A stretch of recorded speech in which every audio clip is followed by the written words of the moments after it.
Bonjour, je suis un chat débile, et comme beaucoup de chats débiles, je me fais souvent hacker sur internet. Heureusement, pour que ça n'arrive plus, j'ai NordVPN. Un VPN vous permet de vous protéger contre d'éventuels piratages en masquant votre IP, que ce soit sur téléphone ou sur ordinateur, en le masquant en celui d'un autre pays. Ce qui, en plus de dire aux hackers sans mon cul, vous permet de passer les firewalls et d'avoir accès à l'internet des autres pays. Ça marche notamment pour des sites comme Netflix, dont je peux désormais aller sur la version américaine et y trouver des programmes pas disponibles en France, comme Volt, Un jour sans fin et 4400. Trop bien qu'ils aient déterré cette série oubliée. NordVPN est le VPN le plus performant d'après ce type, avec plus de 5000 serveurs répartis sur 60 pays et très facile d'accès, que même un chat débile y arrive. Genre regardez, j'appuie là et boum, je suis en France. Non merde, profitez d'un mois offert garanti 30 jours et utilisable sur 6 appareils maximum par compte, avec le code promo fermez-la, lien dans la description. Maintenant je vais rester là. Et je précisais que j'étais un chat débile.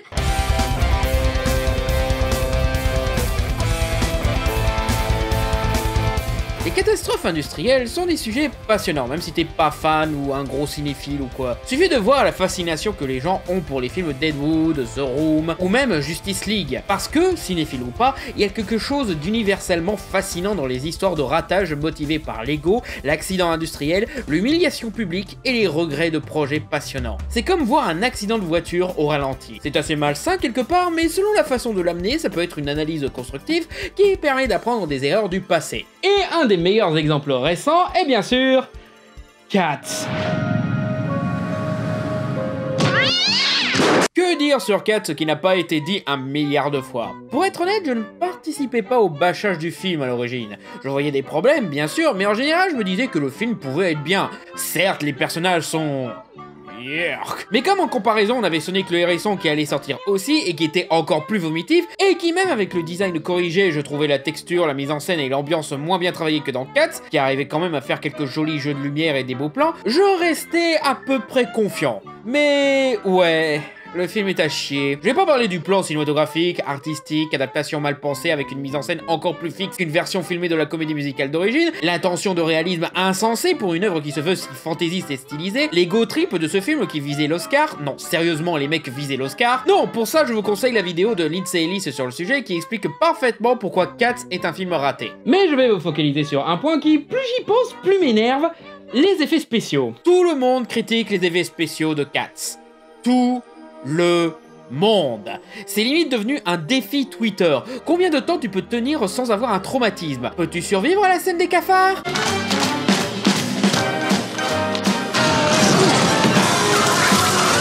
Même moi, ma première réaction en voyant la première BA était...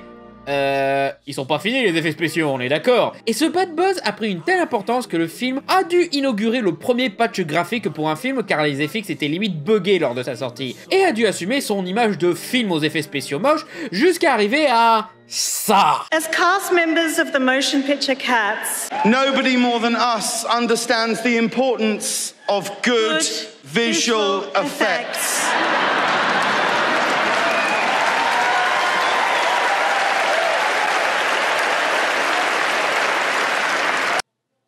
Allez vous faire défenestrer et défoncer par un camion rempli de verre pilé, bande de sacs à merde! Alors ce n'est pas forcément contre James Corden et Rebel Wilson que je dis ça, parce que fort probable au vu de leur gueule j'ai pas envie d'être là et tuez-moi SVP, qu'ils ont été forcés de le dire pour faire du damage control. Non, je dis ça pour l'ensemble de l'industrie hollywoodienne qui s'éclate à rapporter la faute aux effets spéciaux, et donc à ceux qui les ont faits. Et donc me voilà à vous expliquer pourquoi cette scène est réellement rageante, en vous expliquant quel est le vrai problème des effets spéciaux de Cats, et vous faire comprendre que si un film a des effets spéciaux de merde, c'est rarement, voire jamais de la faute de l'équipe des effets spéciaux. Alors je préfère prévenir, j'arrondis pas mal parce que le film est très secret sur les making-of et la fabrication des effets spéciaux. Vu le bordel, tu m'étonnes. C'est plus sécurisé que Fort Knox. Donc voici les quelques infos que j'ai pu glaner.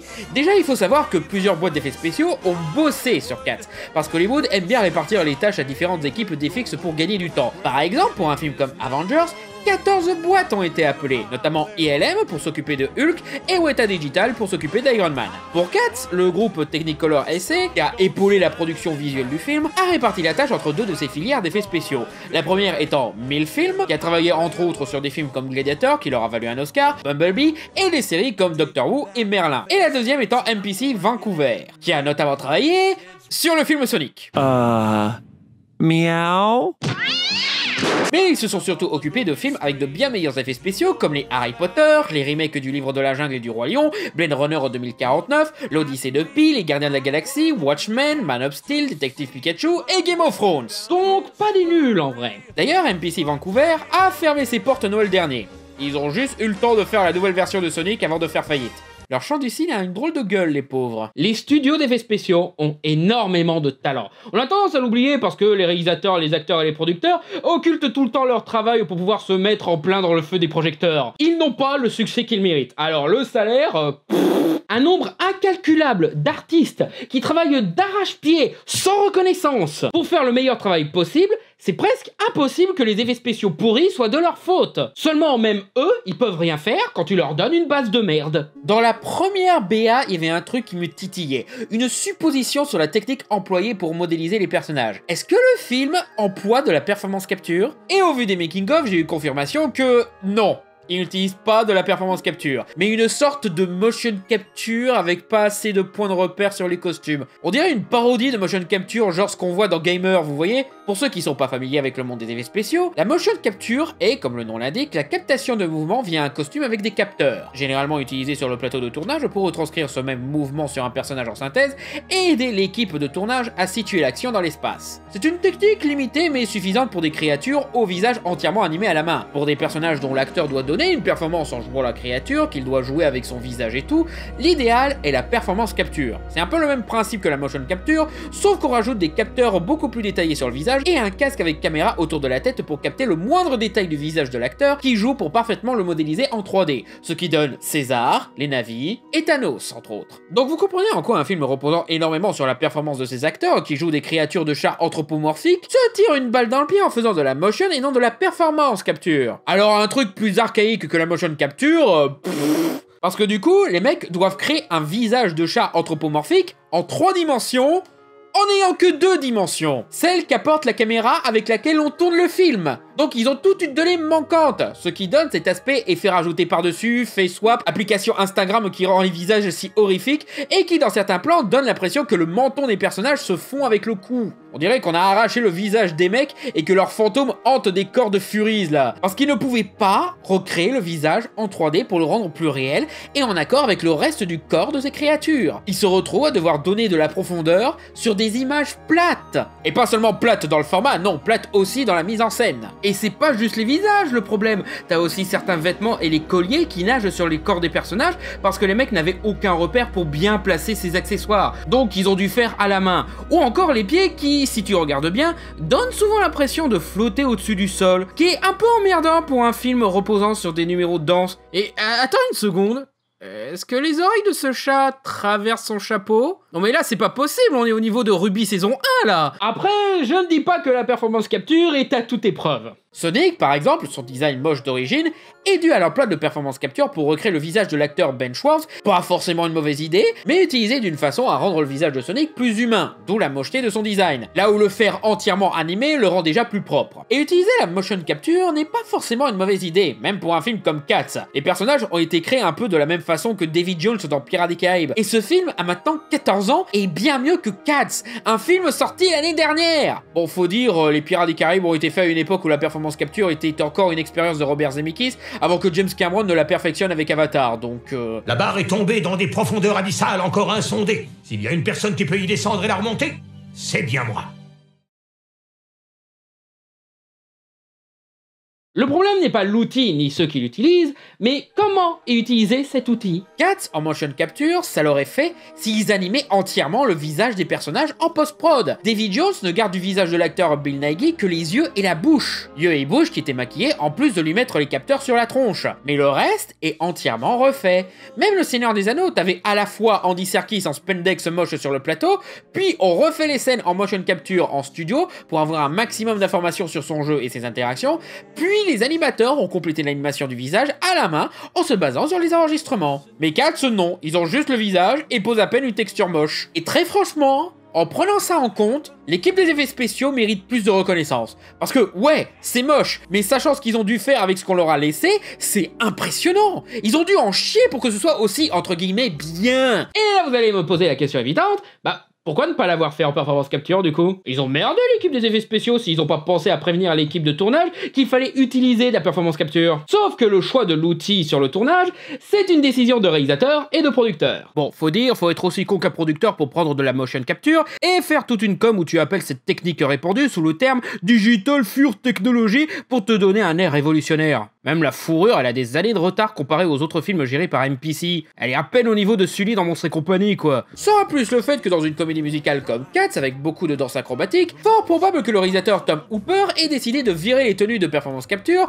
car pas très pratique. The suits in this case were altered because we wanted to make sure that the dancers were comfortable in them. They were lighter weight. We had to move some of the hardware around so that they could do their roles. Ce qui est assez ridicule quand on voit les films en performance capture de Robert Zemeckis et Steven Spielberg qui gèrent bien mieux la technologie tout en leur faisant faire des acrobaties ambitieuses. Vous avez Beowulf dans votre casting, bordel! Vous pouvez pas lui demander comment Robert Zemeckis faisait, non?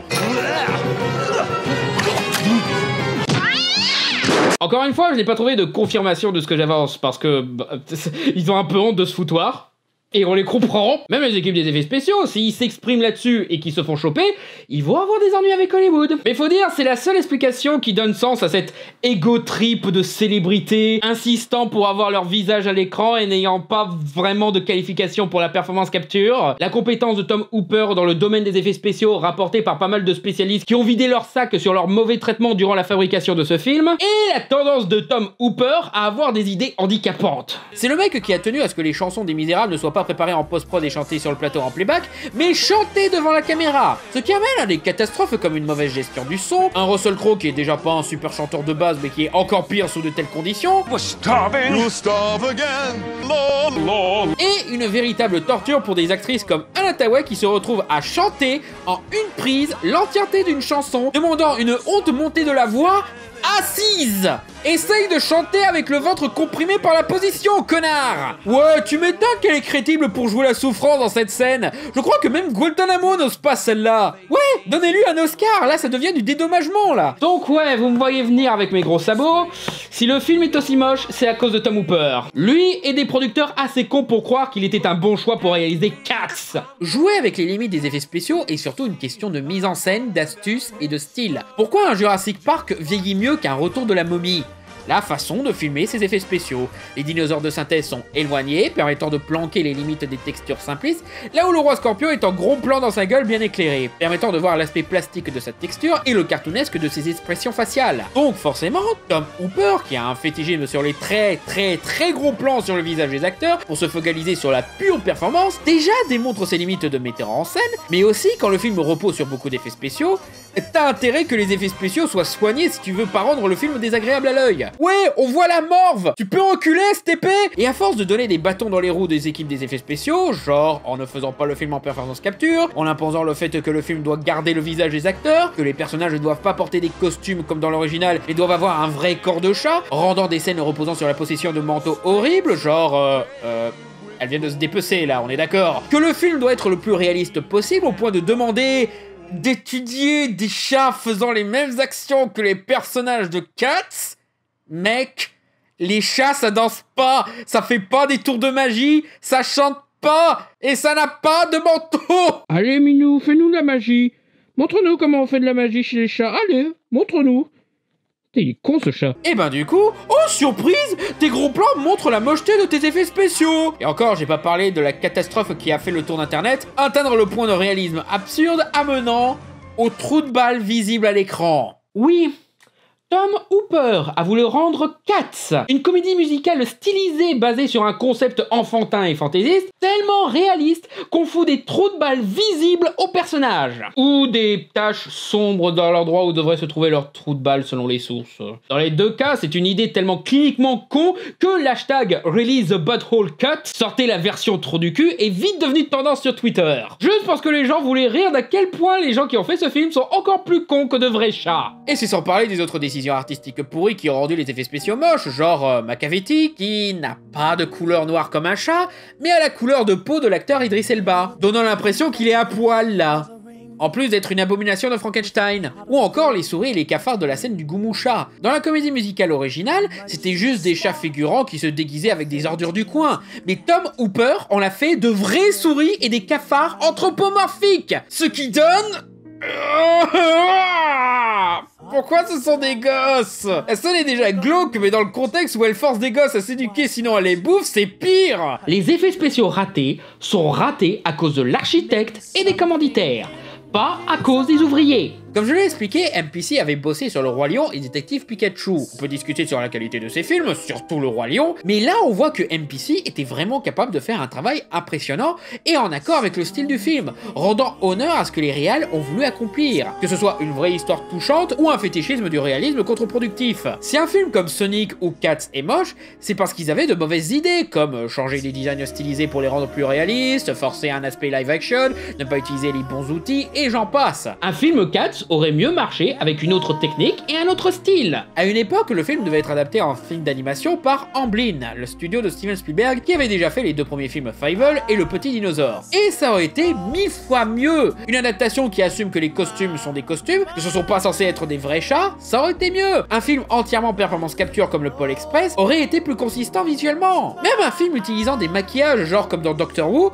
ça aurait été mieux. Un réalisateur qui repose sur la stylisation décomplexée aurait été mieux. Des acteurs comme Doug Jones ou Ron Perlman qui ne font pas leur ego trip imposant qu'on reconnaisse absolument leur visage auraient été mieux. Donc, quand je vois ces débiles des Oscars humilier les équipes des effets spéciaux à cause d'un film foutu en l'air par les grosses célébrités et producteurs d'Hollywood, allez vous faire foutre! C'est de votre faute, bande de cons! Arrêtez de rigoler! Fuck you, fuck you, fuck you. You're cool. And fuck you, I'm out. Pendant que vous y êtes pour la prochaine cérémonie des Oscars, sortez une musique ironique pour vous moquer des mecs des effets spéciaux quand ils parlent des difficultés de leur industrie. And they want to thank all the artists who worked on this film for over a year, including Rhythm and Hughes. Sadly, Rhythm and Hughes is suffering severe financial difficulties right now.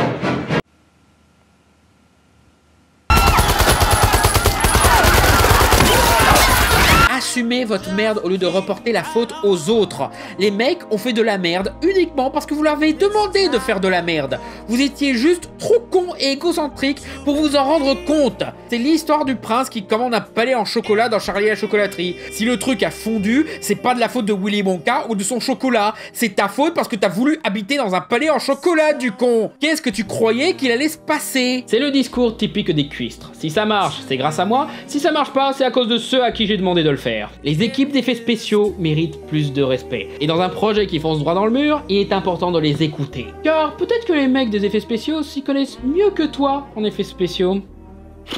Malgré tout ça, j'ai toujours la rage contre les Oscars là. Ils auraient pas fait une autre grosse connerie qui mériterait une vidéo pour que je puisse les défoncer une bonne fois pour toutes? Hey MJ, salut. Alors, pour ce soir, je pensais peut-être un petit KFC, ça te dit? Oh, eh bien...